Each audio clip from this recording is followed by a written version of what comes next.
Nzambe o nini ozolakisa ngai papa. O nini ozoloba na ngai. Olingo loba na ngai nini. Bien-aimé, yango message wana tango na prier. Nzambe alobi na ngai ignorance. Yango mona ye na message wana ignorance. Bien-aimé, omoni soko kufi olongwe na nzoto na yo koti na mabele. Yebaka yango nyonso tu ya yo esili. Pona yo makambo nyonso tu ebanda o ezalaki normal epa na yo tant nyonso tu connecté na batu na bandeko na yo na baninga na yo na bakamarade na yo nyonso tu eza stoppé. Ezolakisa ke makambo nyonso tu ya yo esili. Problème ezali sikoyo il faut okende place oyo ebongisami mpona yo oyo okozala connecté. Bato bakoyoka yo, bato wana bakomona yo. Okende place oyo eza connecté. Yango na tofungola ba Bible na biso totanga na livre ya Jean chapitre 14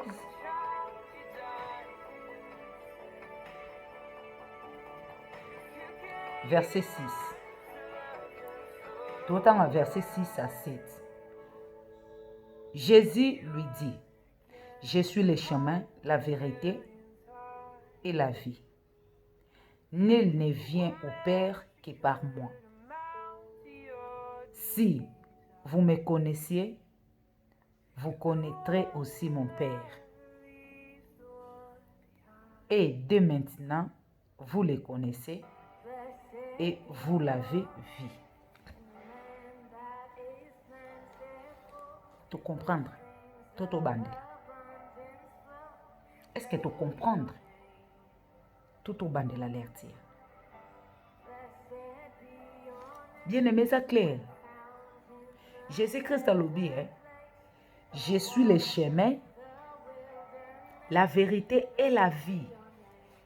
Mutu moko te akokende kokutana na Nzambe oyo yo yebi oyo zokuwa ke mokilo ekelama na Nzambe. Mutu moko te akoleka 100% ko banda par zéro. Il faut banda na zéro. Il faut banda na commencement ne bandeli. Il faut banda na nzela. Jésus-Christ a sa porte. Jésus-Christ a sa couloir. Aza nzela oyo ekomema yo. Pokende kokutana na Nzambe. Bien-aimé, landa ba message na ngai. Landa ba témoignage. O comprendre. Ba makambo na mona o balakisa ngai na loba yango. Bien-aimé, au monde ndenge tozo vivre bo. Saisir opportunité. Ya ko accepter Jésus-Christ le roi Seigneur pe sauveur na yo. Koluka nanu te ke ngana ke ka kokuta na Nzambe. Tozo kufa parce que tozo nier Jésus-Christ. Tozo ignorer Jésus-Christ. Yoka mutuna oyo mwana mwasi wana tuninga lobi na yebi Jésus-Christ te Jésus-Christ c'est qui? Ngana yebi ka Nzambe. Bien-aimé. Ngana oyebi so lelo. Nzambe wana oyebi c'est lui là le Jésus-Christ. C'est lui le Jésus-Christ parce qu'il y a pas deux, il y a pas deux dieux.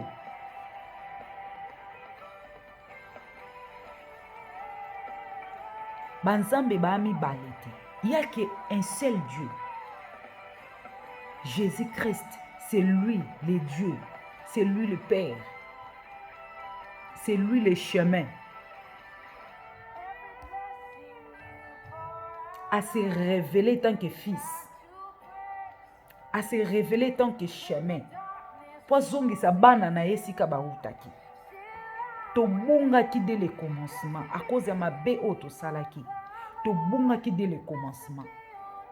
Jésus-Christ a y à se révéler. Nzamba se révéler. La parole. Au commencement était la parole était avec Dieu, la parole était Dieu. Et la parole s'est faite chair. A se révélé na chair boye, tant que fils, Jésus-Christ. Aye, pona zongisa biso. Ye wana za chemin. Chemin ekomema biso ti pa na ye, bisiko biso touta. Oyo kozongisa biso kuna, c'est lui là Jésus-Christ. Siko biso tozo renier Jésus-Christ, tozo ignorer. Bien-aimé, soko ignorer Jésus-Christ. Oyebi no nzambe, onga nzambe, nga oyebi nzambe. O ignorer chemin. Bien-aimé, yebara kendenge zwana okotelengana. Soko kufi, moto soko kufi bien-aimé, faut mona nzela. Soko bimika na nzoto na yo, il faut mona nzela. Nzela yango kubanda kupona nzela na yo. Tango zana na bomo, prépare-toi. Mwana mwasi wana onga na moni ya danseuse wana akufita za na bomoyi. Akufite. Réalité onga na vivre za réalité za spirituelle. Ezaka mwa mwasi wana te koza pe yo. Ozo renier chemin. Ozo renier vérité, ozo renier vie.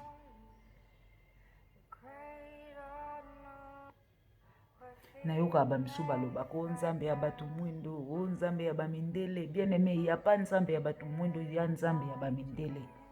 Il y a qu'unique seul Dieu.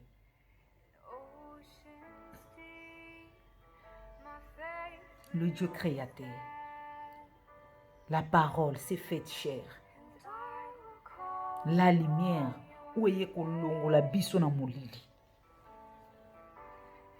Croire à Jésus. Pesa Jésus-Christ vina yo. Accepter le roi Seigneur et sauveur na yo bien-aimé obika. To luka shema ona bongisa nzela na ngai, racheter l'état na bongisa nzela na ngai na nzela ngoko bongisa ngo ndenge nini parce que ozo renier Jésus. Jésus-Christ c'est le chemin. Tanga bien méditer, bien livre à Jean chapitre 14 verset 6. Au bandiango tana 1 pour comprendre. Bandango na verset 1 tina 7.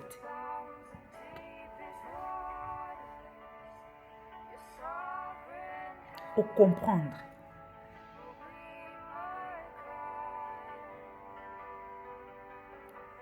Bien-aimé, sali. Nzamba pesi biso sali na nzela ya Jésus-Christ. Ndenge ni yo yebi nzambo zo renier Jésus-Christ parce que sali eye na nzela ya Jésus-Christ. Sali eye pa na biso na nzela ya Jésus-Christ. Sikoyo biso tozo renier Christ.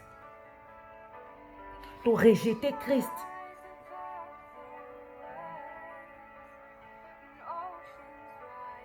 Comment tu la sauver? Tanga Jean 3,16. Car Dieu a tant aimé le monde, il a donné son Fils unique, afin que quiconque croit en lui ne périsse point, mais qu'il ait la vie éternelle. Si vous rejetez, ça les a dit. Dieu là pour nous, ils ont racheter le temps. Bien aimé, na kati wana ya songe wana eza na étape par étape. Étape mususu tomoni ba parents bazo s'inquiéter pour na mwana bango, bazo linga basolola. Eza na makambo wana esalemaka ti lelo. Yo olingaka kokende ko consulter ba mort. Ok, Bible elobi na biso eza na relation moko te entre batu bakufa na batabomo.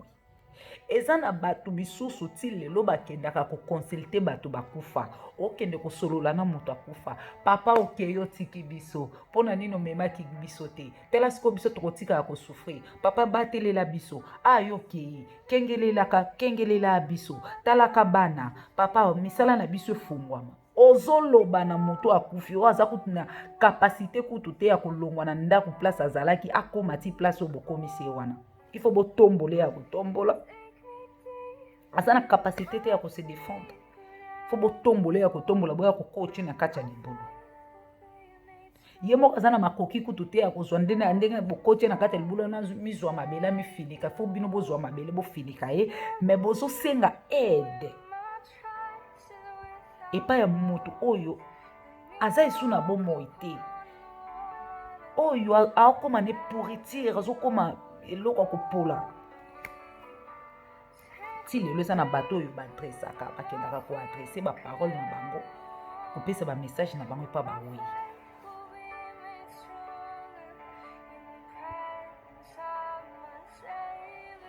relation moko ezalaka te entre bato oyo bakufi na bato ya bomoi soki moto akufi esili contact communication nyonso ekatanaka nyonso to ekatanaka contact eza esuti preuve andeke mwana mwasi wana azosola na bato azoloba na bango ke nga nakufi te na bomoi baoyoka ete bato baza na bomoi baoyoka ete baomona ete